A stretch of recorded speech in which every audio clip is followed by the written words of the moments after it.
Oh, hi Katie, how you doing? Hey, Bruce, I'm great. How are you today?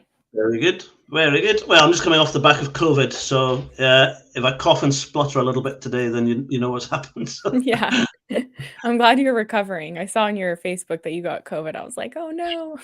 yeah, it wasn't that bad. It's just been a bit of a bad throat and a bit of a just feeling a bit tired and lethargic a lot of the time. So, Yeah. but yeah, hopefully we're through the worst of it now. So, You can get back to unicycling soon. yeah, that's the frustrating bit. I've actually been okay health wise. I've stopped unicycling for a week and I'm going into withdrawal, so I might need some naltrexone to Unicycling withdrawals. A healthy addiction, I guess.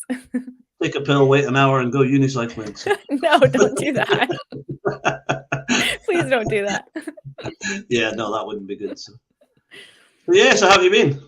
Yeah, I've been good. I just went to a conference last weekend, an addiction conference here in California, and yeah, it was interesting to go into that space. I wore a shirt that said, "Ask me about the Sinclair Method and how I used harm reduction for alcohol addiction." And people are really receptive and curious. Like they want to learn more. They're asking a ton of questions, but of course, they're all abstinence-based treatment providers, so they're not going to change what they're doing because it's working for them. But it was a really valuable experience just to connect with people, and I just felt like I was spreading the word about the Sinclair Method and did meet some, yeah, really interesting people. So yeah, it was good experience.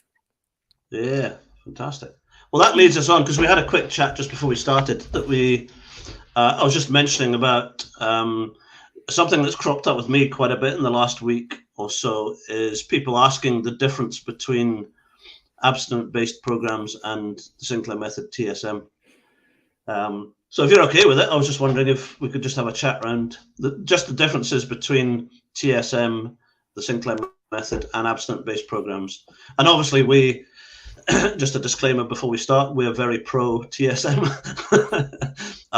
But it's really just to run through a little bit about the differences between the two of them and why Katie works with the Sinclair Method in the States, well, all over the world as well. And I work with it specifically here in Scotland and the UK. But why don't we just start with explaining can you run through TSM? Is probably Yeah. the best way. Let's explain briefly about TSM.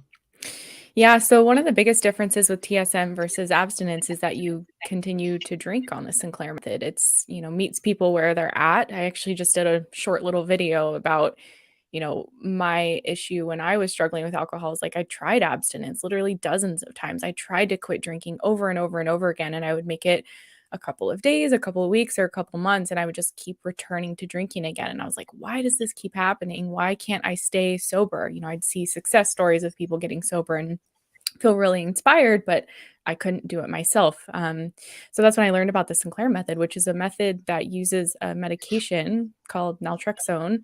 And you take it before you drink, an hour before you drink. And by taking this medication, what you're doing is you're blocking receptors in your brain that would otherwise get the reinforcement reward from alcohol.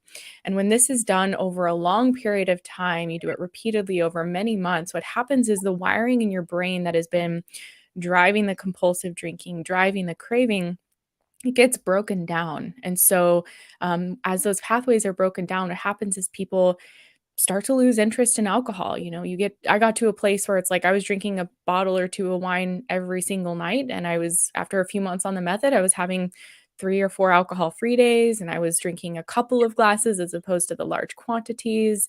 And so, with this medication, a lot of people get it confused with antabuse. They're like, oh, so it makes you sick. It doesn't make you sick. It just starts to give your brain an off switch around alcohol, which is what I think a lot of us are after. Like a lot of us don't want to quit drinking forever. We just want to have that control back. So this medication, because it blocks some of the euphoria you get from drinking, it's still fun. In my opinion, I like to drink more on the method because I had control, and that was like really empowering. But it's still fun to drink, but you're not chasing that buzz as much. And, it's a long-term protocol. It's not an overnight fix. The medication is crucial, but it's only a component of it. We have to change habits and things around that. But as you and I both know, this method is proven to have a 78% success rate. And it's very approachable for a lot of people, because a lot of us have tried abstinence and we've really struggled with it and it hasn't worked. And maybe we don't want to go abstinent, at least at this point. So the Sinclair Method is a really nice way to get to a more, sustainable, balanced relationship with alcohol. And ultimately, if people want to go sober, they can. I went sober accidentally. I didn't mean to, but I just didn't like to drink anymore. Or people can have a moderate relationship with alcohol. It's totally up to the individual. Fantastic. Thank you. So yeah, so that's a bit, I know there's going to be some guys listening in tonight that are here for the first time and hearing a bit about the Sinclair Method for the first time. So, yeah. Or they're just last couple of days they've started getting a bit more information on it. So if it's okay with you, I'll just run through a little bit about the abstinence-based side of it. Please. Yeah. Because I started with the Sinclair Method, or working with the Sinclair Method, 3 years ago now, and my background was working in alcohol and drug rehab center management, which was completely abstinence-based programs. And what I've learned over the last 3 years is that with abstinence-based programs, most of the abstinence-based programs, or the concept for recovery that we use as in general today, is abstinence-based. And where it has come from is 1935, 1939, 1940. AA started up in those days, and they did an absolutely amazing job for years and years and years. And the way that they approached everything was, yes, okay, alcohol is taking over, alcohol is controlling individuals' lives. So the way to overcome that process is to stop drinking and be abstinent. We'll probably go into it a bit more as we go through it, but that creates craving. The brain then drops into craving mode, or what we would describe as the deprivation effect. That then creates craving, that then builds and builds and builds and builds. When somebody has one drink, it releases a whole bunch of endorphin into the brain, and then the individual's back into that full cycle of drinking again and again. But what I've learned over the years is that almost all the programs we have available today have come from AA back in 1930, 1935. So people have adjusted it and changed it slightly. And we have things today like NA, which is Narcotics Anonymous. We have CA, which is Cocaine Anonymous.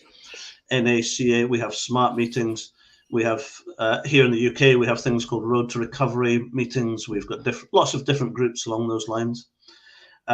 We've got CPNAs in this country, which are psychiatric practitioner nurses.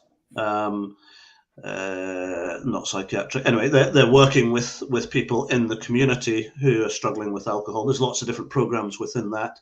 When we go to our doctors, the doctor's advice nowadays is either reduce your drinking and go to a local peer support group. And that's as far as they go with the process. Where the one thing that Katie and I always stress is abstinence-based programs will work for some people. Now, for those people that it works for, we support it 100%. I always have an expression where I always say to people, if standing on your head and reciting the alphabet backwards works, then do it. And we will support it till we're blue in the face. We're looking for solutions. We're looking for the best options for people. However, like Katie was saying, when I heard about the Sinclair Method, because of my training and because of my background, my first immediate thought was, what an absolute, utter load of rubbish. And the more I looked into it, the more sense it made. And we'll kind of talk about it a lot more as we go through. But the science behind the whole process, what was happening from a neurological process, made so much sense to me. And then I started working with clients about 3.5 years ago. And I have watched, like Katie has, we're just client after client after client after client coming out of that deprivation. Or it's not the deprivation, out of the claws of addiction. When alcohol gets hold of people, it is horrible. It is a horrible, horrible, horrible scenario. And the nice thing today is, and I'll let Katie go on a bit more now, is that it is treatable. Today, we have a 78% success rate. Now, again, if you're fairly new to the process, and I understand if you sit there and go, yeah, that's just figures, and it works. It actually does what it says on the tin. So, yeah. So, any further advancement, Katie? I went on for a ramble there. No, that's great. I mean, what's coming to mind for me is a lot of people, including myself, when they hear about this, it just seems too good to be true, because I think it's the answer that a lot of us have been looking for a very long time. And, it's in some ways it is too good to be true, in that, it's not just a magic pill where you can pop it and tomorrow everything's going to be better. There's, we have to meet the medication halfway. We have to meet this process and be engaged and be willing to, do the quote unquote the recovery work and really change our relationship with alcohol at its core, so that we are no longer, I used to look to alcohol as a numbing agent. I would just want to numb out at the end of the day because my work was stressful. I didn't really, like my job that I had. And so it was a tool I used. And so the longer I was on the method, it's like I had to figure out ways to cope with that stress in different ways, because alcohol was still an option, but that's not who I wanted to be anymore. And so sometimes people get going on the medication, and if they're relying on that alone and, not doing anything else, then,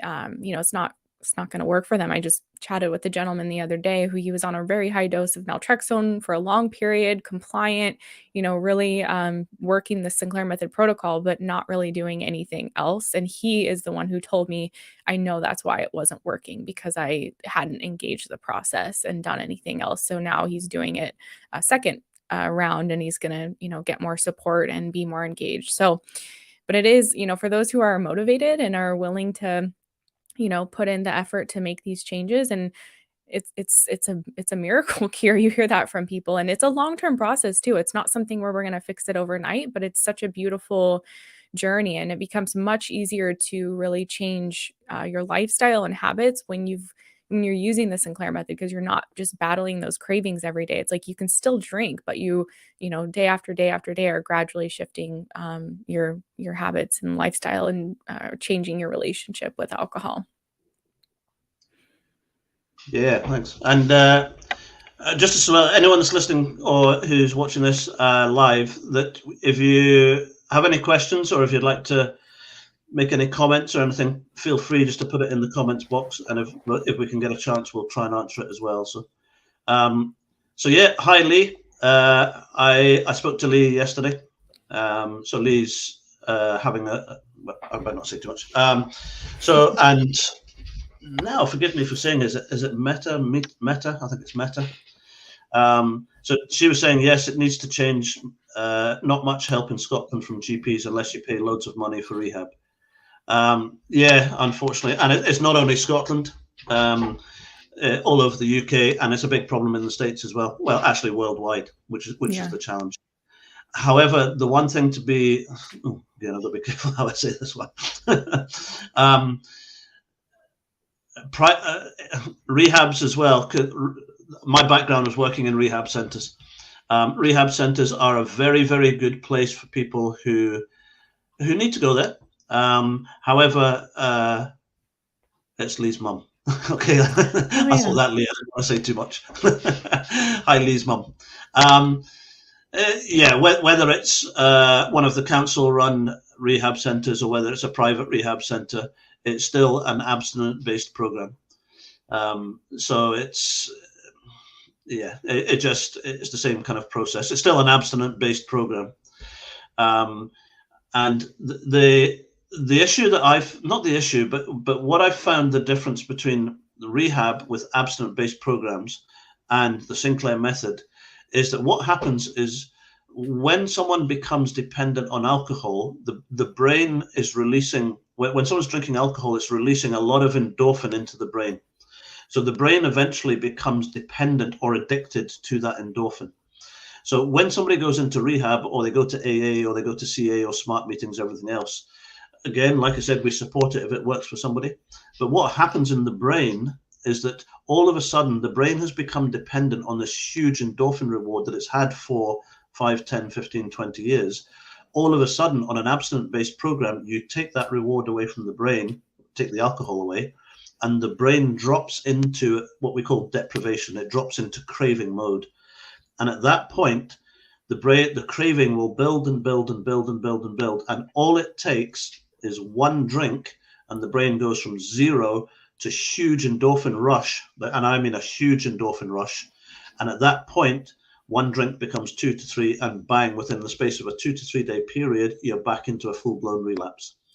And then the cycle just goes round and round and round. So somewhere along the point, I've suddenly started to realize that, I put it on a post somewhere that I put today, is that every medical person, doctors, addiction specialists will tell us that alcoholism, alcohol dependency, AUD, is an illness.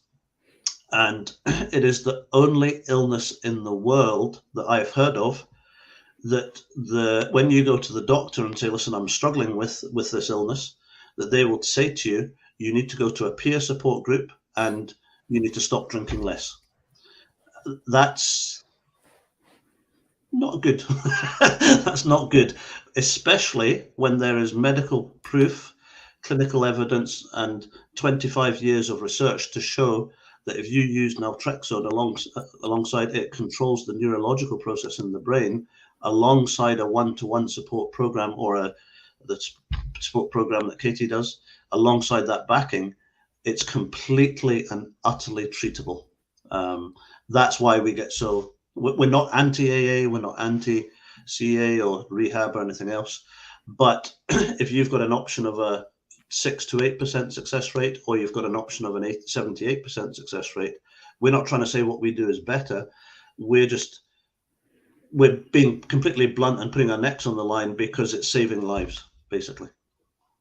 Yeah, and going to those addiction conferences where it is abstinence-based, like I meet a ton of people who AA worked for them. And so it's like, that's amazing. And what's been really great to see is that they're excited about the Sinclair method, and their whole thing is just like whatever works for someone. Like, we just want people to get free from the addiction. And so, with the Sinclair method, for me, why it worked so well is like, when I would get sober before and go abstinent, the longest I made it was 6 months. But the whole time in the back of my mind, I was thinking, I know I'm going to drink again one day. It's just a matter of how long I can kind of willpower and white knuckle this period of time, because the desire was there, the triggers were there. I was, avoiding places, people, situations that where I knew there would be alcohol. If I was watching a movie and there was alcohol in it, I'd have to turn it off because I'm like, okay, I don't want to be tempted. And so even though you're sober, it's like the brain isn't fixed. And so you're still very much putting alcohol, if you will, like on a pedestal. Like, your life still really revolves around it, even though you're not consuming it. At least that was true for me, and I've heard it with others as well.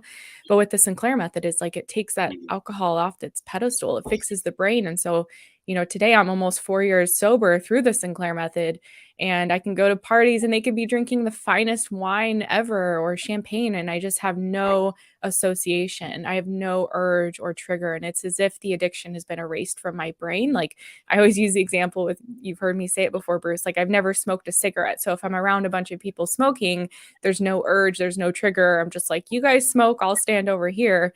Same thing is true with drinking now. It's like, if everyone's drinking, like, it doesn't affect me. And that's like the stark difference for me between abstinence before the Sinclair method and abstinence after. Before, I was white knuckling it, resisting the urge to drink, just kind of fighting it every day. And you hear people in programs like AA say that, like, I just fight the urge to drink every day, or, one day at a time. And of course, if that's working for them, that's fantastic. But for me, it never worked. And it was just very difficult and no way to live. So I feel freedom is like one word, right, to describe how I feel through sobriety, through the Sinclair method.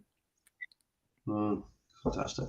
And then there's 2 points here, that one that Lee's mum's asking and one that Lee's asking. So I'll answer Lee's mum's one, and then I'll leave you to answer Lee's, if that's okay. Yeah. What is the support offered by the program? So yeah, I mean, obviously I was speaking to you yesterday. So for what I do is the full program is we work with a very with an addiction specialist doctor based in the central belt of Scotland. He does all the medical prescribing for us. He does all the medical support. If there's any questions medically, he will deal with all of that side of it. And then what I do through the program side is I set clients up with a at least a weekly appointment. Initially, it's the first 2 weeks, and it's twice a week, and then it's every week. And that will continue on as long as it has to last. So we don't have an end date on it. So Katie will tell you it takes anywhere 3 to 9 months. And we will stick with that individual until they have got to wherever they need to get to. That includes, we have a weekly Zoom meeting. We also have one-to-one. So I either do it through Zoom or do it through a phone call, where I'd be speaking to Lee every single week. And he's also, he can get in touch anytime if there's any questions that crop up during the whole process.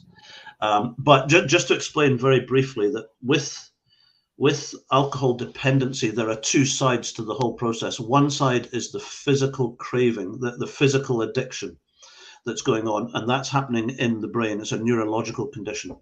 So the physical craving and the addiction is dealt with purely and simply by taking a pill. That's all you have to do to deal with that side of it. But you need to be 100% compliant with it. So all the way through the program, all I'm saying to people is take your pill, take your pill, take your pill, take your pill, take your pill. So that's that side of it. So the other side of addiction is the habitual process as to why people drink. That includes emotional, psychological situations and circumstances, all of that side of things. So what I'm doing is I'm asking clients for a weekly drink diary. I ask them to keep a weekly drink diary. They'll send that through to me every week. And then when we have an appointment once a week, what we're doing is we're looking at the diary. We're not just looking at the figures. We're going into the patterns. We're looking into daily habits. So what we do is we need to work alongside the medication, and then we have to reduce a client in direct proportion to how they are coping with the whole process. So that the reduction should be a fairly simple process alongside the medication, because the craving's not kicking in at the back of it. But what I'm doing is I'm making sure that as the individual is reducing, that the reduction is being done in a safe, comfortable process for that individual. Because sometimes my answer to someone is, okay, we need to speed up the reduction a bit. Sometimes we need to say, okay, we've reduced too much at this stage. We need to just level out a little bit for a week or two. Or it's managing that whole process. The hardest part of the Sinclair method is learning to adjust to life again without the alcohol. So what I'm doing on a week-to-week basis is making sure that the reduction is being done in a safe manner, and also making sure that the individual is safe as they're coming down through that process. Now, at any point, if it starts to level out or struggles a little bit, we might then recommend, we don't do the counseling or psychiatric work or anything like that, but sometimes if there's past traumas, if there's issues, they might need counseling, they might need other things. So we would then signpost you. We've got different organizations that we work alongside that we can then point you onto another situation. Anything medical is all done through our doctor. So it's quite a comprehensive package, but it's very much a one-to-one tailored program for the individual. So it's not a case of coming in, this is what you do. It's a case of, okay, where are you at? I do a full assessment. I do a full medical check or background on an individual's.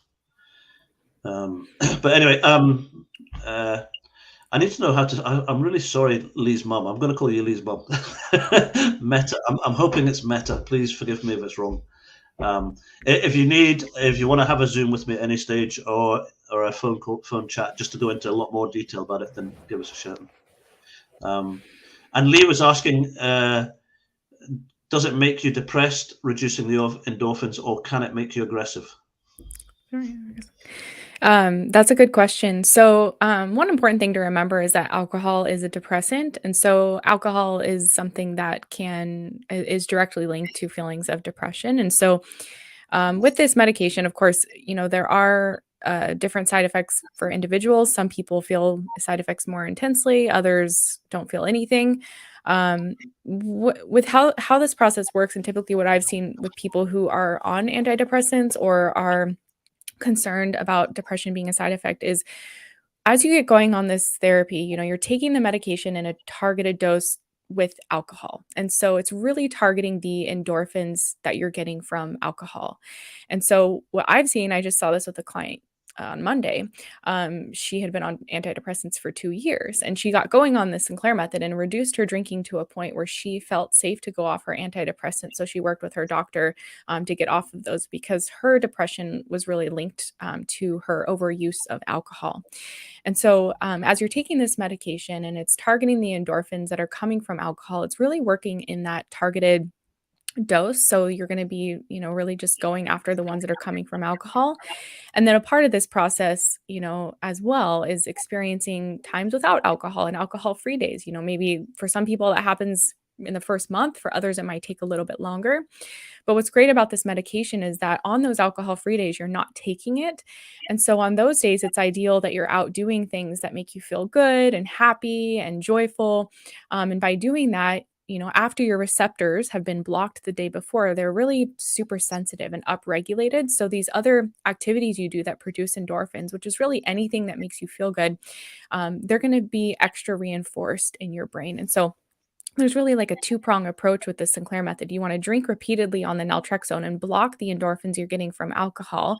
That's going to rewire the pathways in your brain. And then simultaneously on your alcohol-free days, you want to do things that feel really good and fun, and you're going to get the natural endorphins from those. And so typically, I've worked with a lot of people over the years. Depression is a very rare side effect linked to naltrexone. More commonly, what I see is people reduce their drinking so much that their depressive symptoms tend to go away because alcohol is such a catalyst for depression. Curious if you have anything to add to that, Bruce.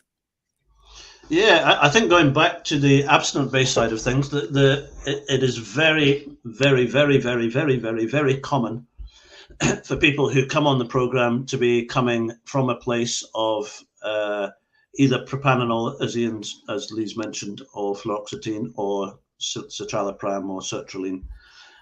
Very, very common for people to be coming onto the program on those medications. What I was always taught in rehab was that people are drinking because of antidepressants or because of anxiety and everything else.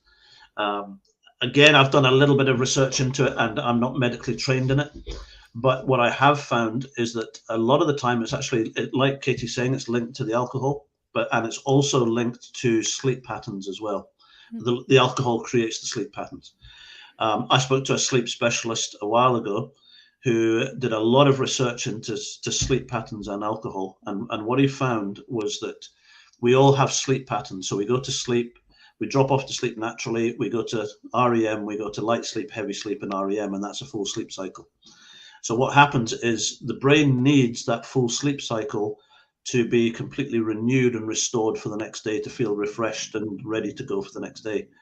Now, what happens is if someone falls asleep under the influence of alcohol, they miss out REM, they miss out light sleep if they've drunk a lot, and they go straight into heavy sleep. So they miss out the full sleep cycle. So the brain is not being restored properly every single night if people are drinking every night. So that puts the brain into sleep deprivation. If you go and speak to anybody in the forces or the army, one thing they'll do if they capture anyone is put them into sleep deprivation straight away, because it's the quickest way to mess up somebody's head, basically. So when someone is drinking too much, the first thing we will ask in an assessment, or one of the things we ask, is how are your sleep patterns?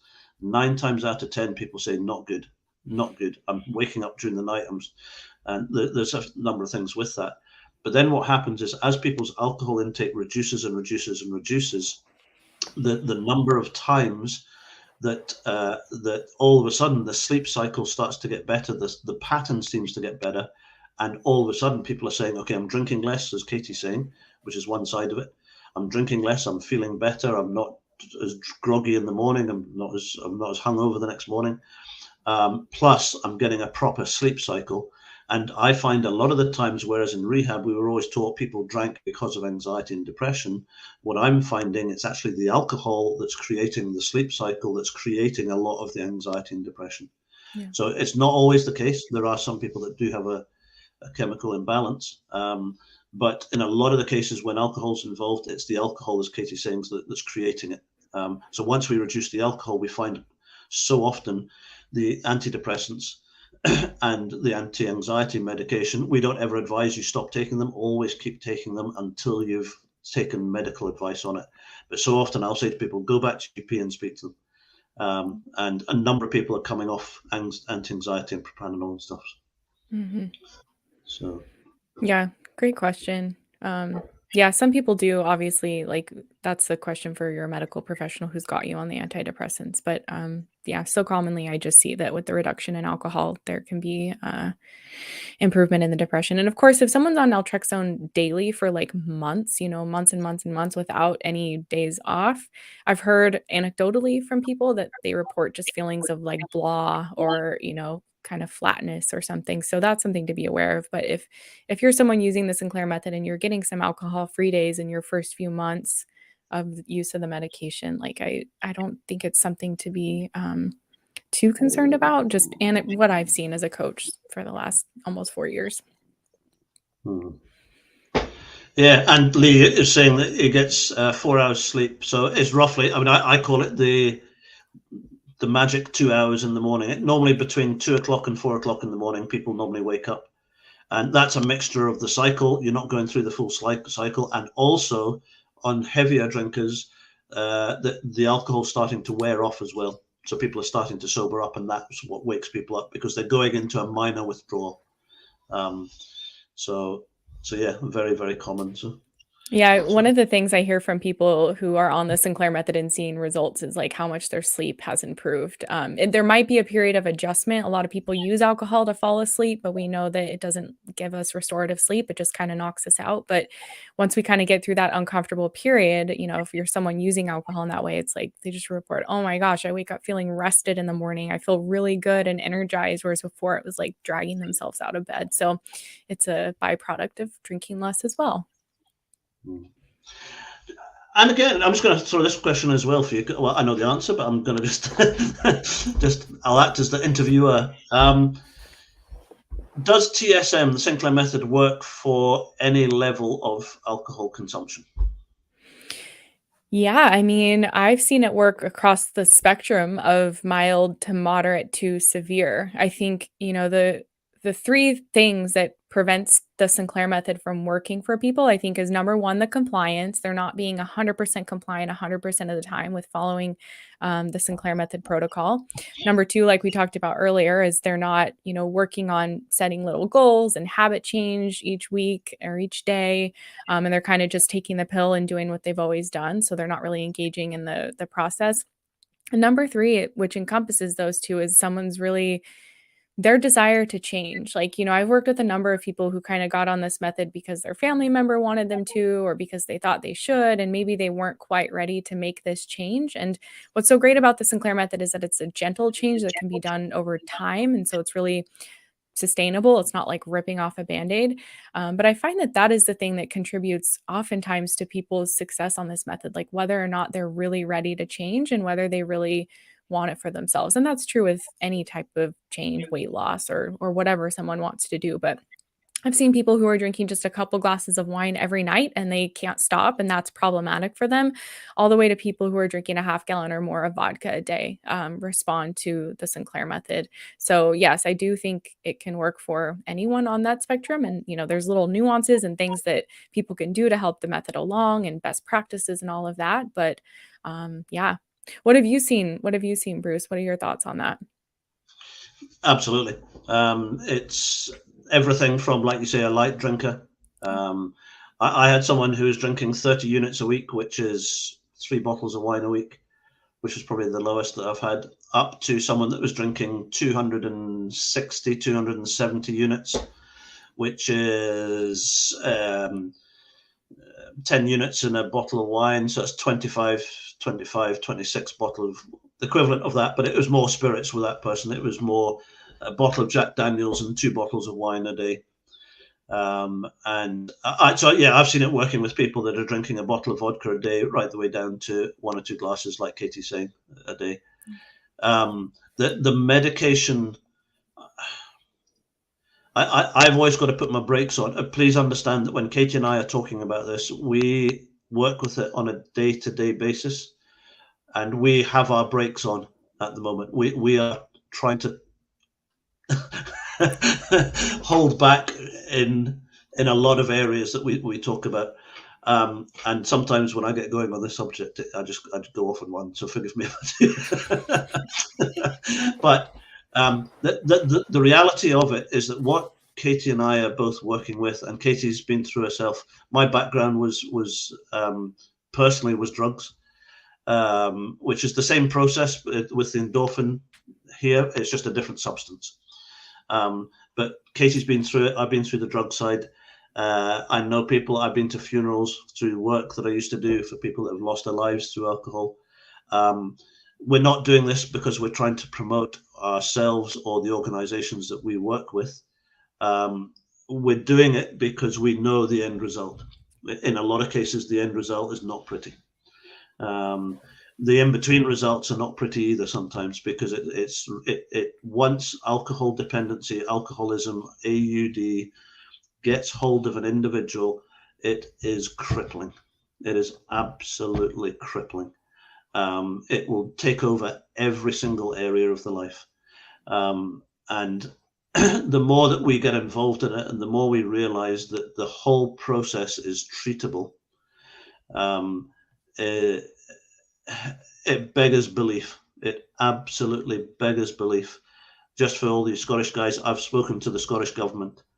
I am utterly disgusted with their response. They listened to it. I passed on all the clinical trials to them. They'll probably shut down this channel if they get hold of this shortly. But the fact that, I mean, the fact that it's not the number one process for recovery today is beyond us. We're fighting for it. We're struggling for it. We're speaking to government. I'm doing a unicycle around the NC 500 to try and raise awareness for it. Katie's going to conferences all over the place in the States, speaking to loads of people. There is a treatable solution to alcohol dependency today, and we are underplaying the whole thing. I work with client after client after client that it works for. Katie does as well. If I was to say what I really thought, I would probably get shut off air very quickly. But it's changing. It's saving lives, and it has. When we say 78% success rate, if somebody takes the medication, how can I say this? I am yet to come across someone who has been 100% compliant with the medication, sent me a weekly drink diary, and stayed in touch with me regularly for a 6 months, 9 month period, that it hasn't worked for. I'll be as bold as saying that. If I know that someone is 100% compliant with it, I've seen it work with client after client after client after client after client, and so's Katie. Yeah.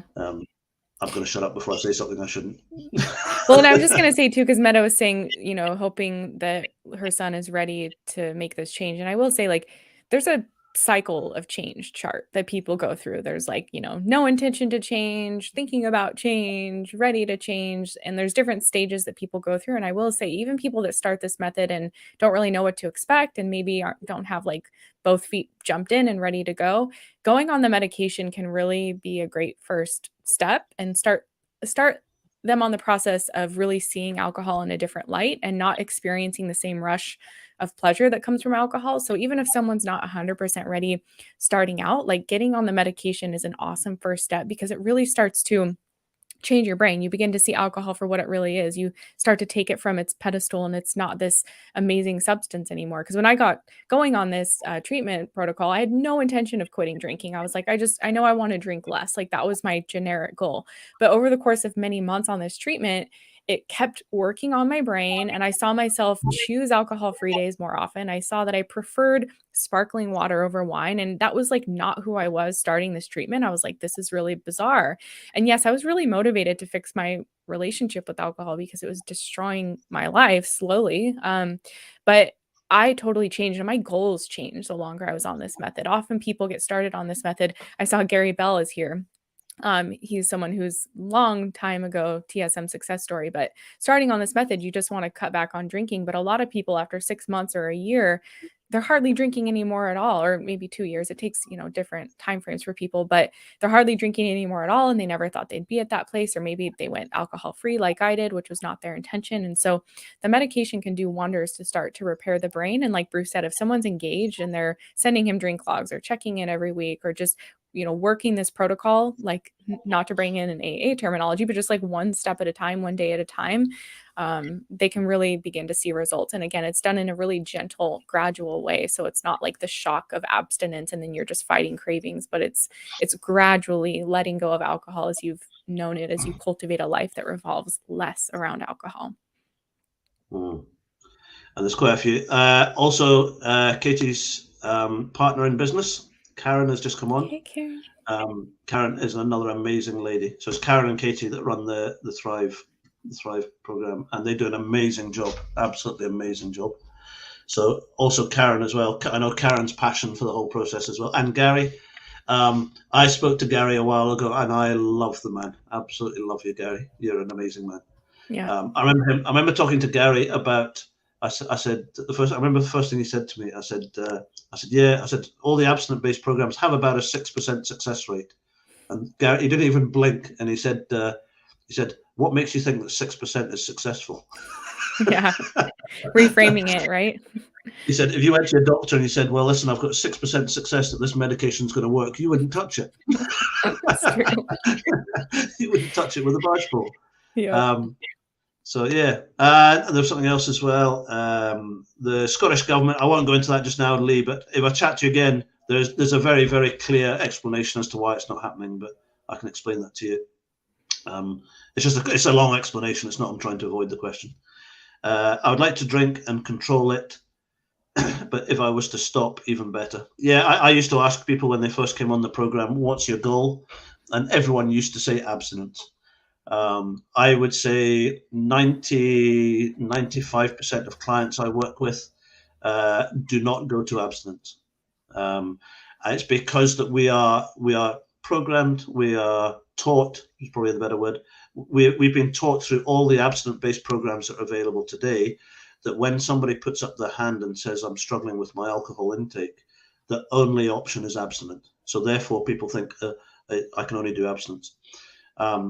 With naltrexone, a bit of a long explanation again, but the only reason that people cannot control their drinking is because when some people drink, it produces so much endorphin in the brain.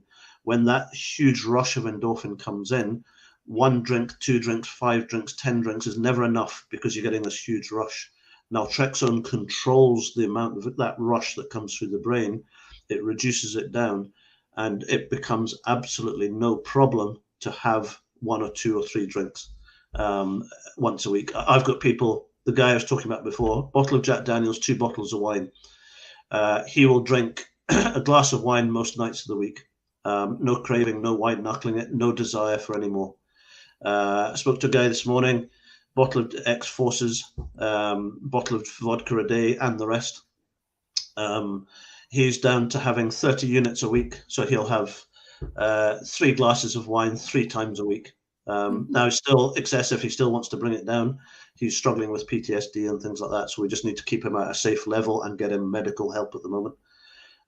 Story after story after story. So it is very, very possible to control the amount you drink at a lower level. So, and Katie has gone to abstinence. But I was going to ask you about that as well, Katie, because when people do go to abstinence on TSM is completely different to abstinence on an abstinence program. So can you explain that? Yeah. And I just want to respond quickly to what Lee said. Like, I'd like to drink and control, but if I want to stop, even better. And I think a lot of people come to the Sinclair method with that goal. It's just like, first, let's focus on what seems realistic, which is reducing. Because when we come to TSM, our brain is still hijacked by the addiction. And so the thought of quitting for a lot of people is just very daunting. And so starting there, Lee, like reducing is a perfectly good first goal. And then who knows, after time, you might get to a place where you just don't care about alcohol anymore. That happens for a lot of people on this method.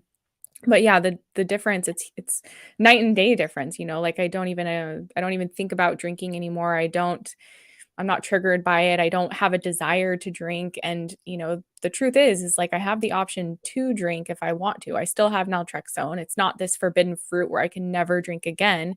It's been almost 4 years and I just haven't had a strong enough urge to drink. But it's just true freedom, really. Getting sober before the Sinclair Method was an internal battle every single day. And really wishing I could drink and not being able to. And everyone knows, like, you want a piece of cake. It's like, if you tell yourself, no, you can never have cake again, you're going to be like thinking about cake all the time and dreaming about cake and wishing you could have it.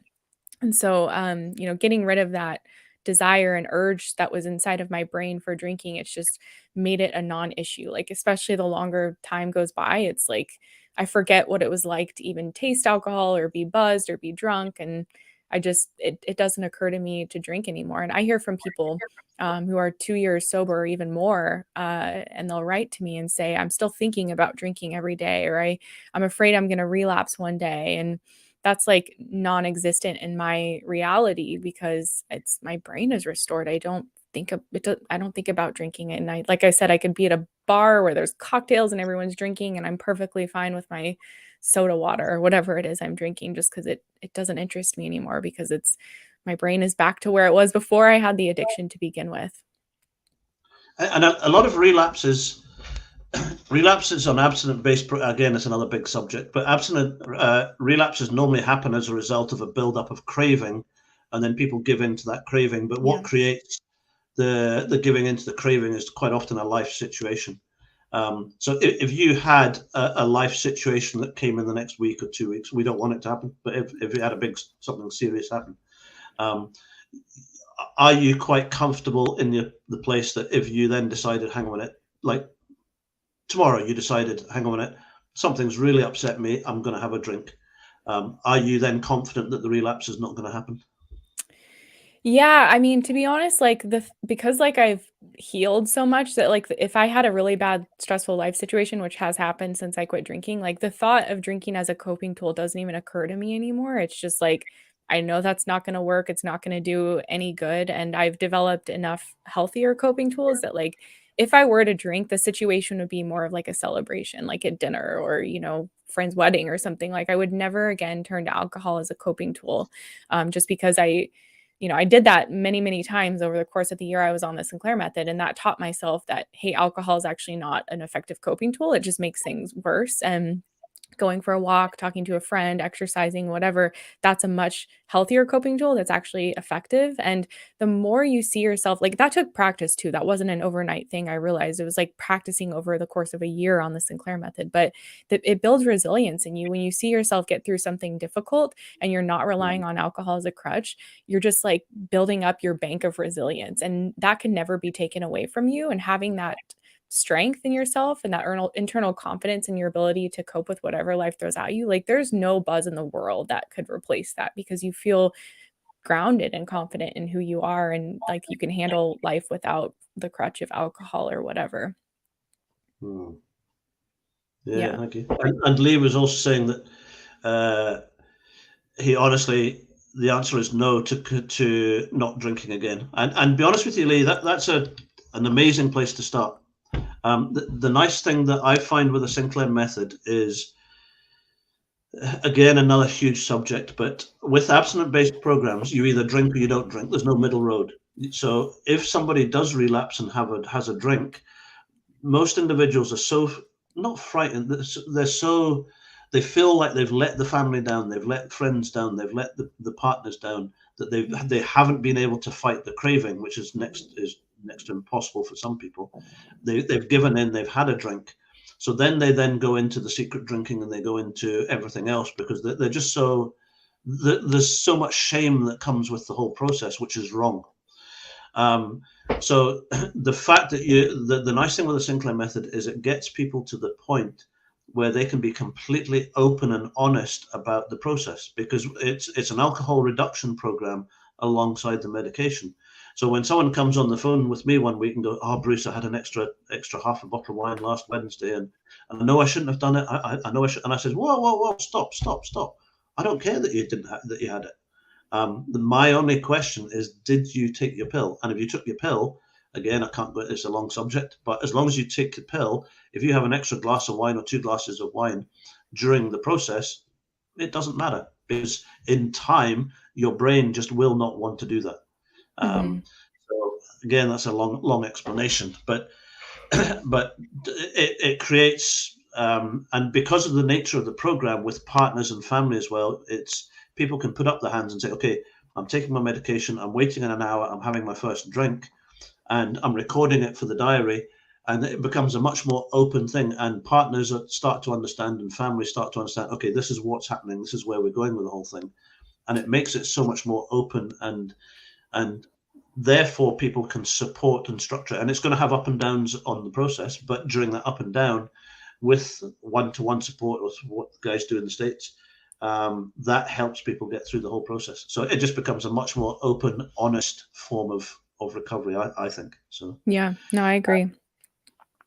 And the medicine every day or decrease over time? I'll leave that one with you, Kate.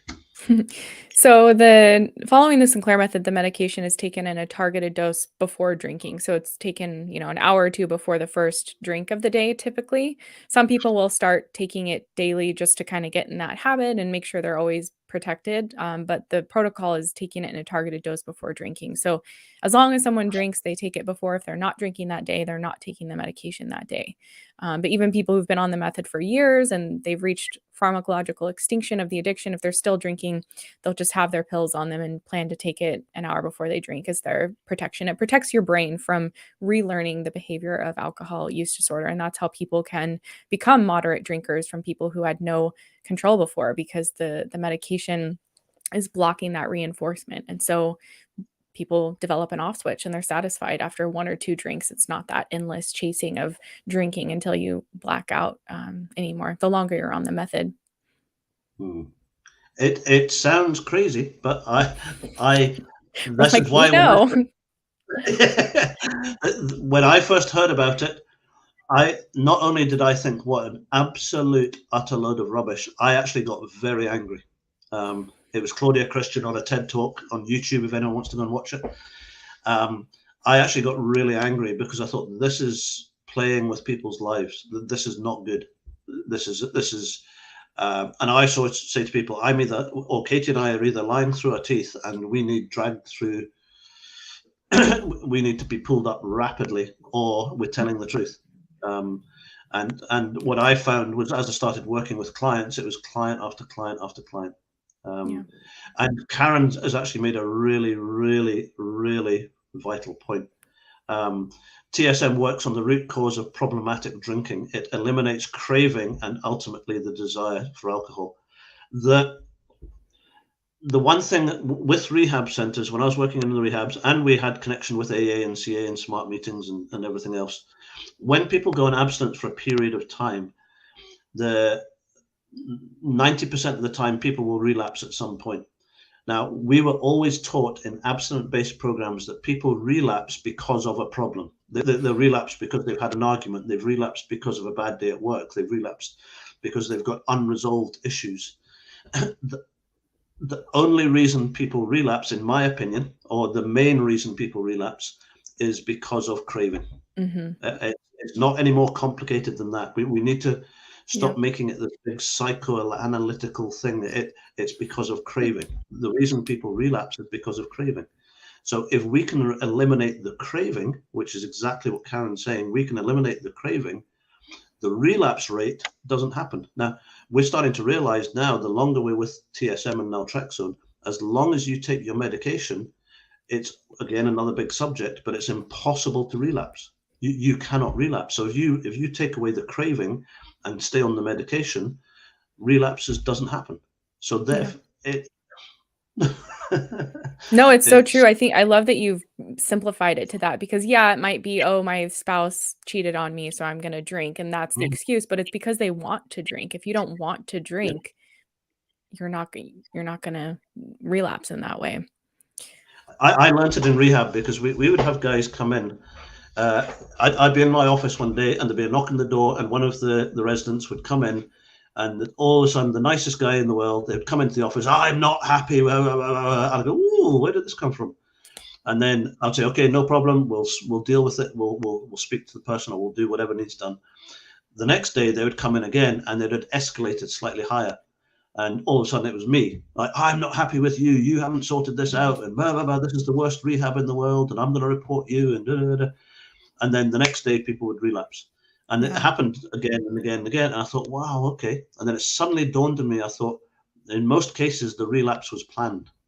So therefore, the individual didn't realize, knowing what we know now, the person's craving had got to such a state that they couldn't fight it anymore. So they have to go looking for a reason to justify why they're going to relapse. And 9 times out of 10, that's an individual or a person or a situation. And so it's not a personal thing. It's the craving. And if we can, and again, if we understand that and say to someone, listen, the reason you're relapsing is because of craving, not because you haven't dealt with a marriage from 30 years ago. Now, please don't misunderstand that. There are some very serious situations where there are trauma that still needs dealt with. But the relapse and the addiction is because of the neurological process, not because of the emotional situation. They're two separate things. Now, that doesn't mean that the person will need help with the emotional side as the alcohol's reducing. But they are two. The relapse is because of craving, nothing else. So no, you said that so well. As I think back to the times I would return to drinking, it was like I was looking for a reason I was always looking for a reason to drink, but especially in those times, and justify the urge. It's so true. I'm very, very conscious. Katie is a very, very busy lady, and she has a podcast to disappear to in about 4 minutes. I know. I didn't mean to schedule it back to back. No. It forces us to get into. Otherwise, we'd end up just gas bagging. I think that's the expression. That's another one I don't know. Katie and I always come up with these differences between Americanisms and UK-isms, I suppose, is the way to. And you don't have the word gas bagging, do you? No. Not that I'm aware of. Gas bagging in the UK means just chit-chatting. Chit-chatting, whatever. Chin wagging is not something you use either. One little bit of wisdom before we go, Katie. Go.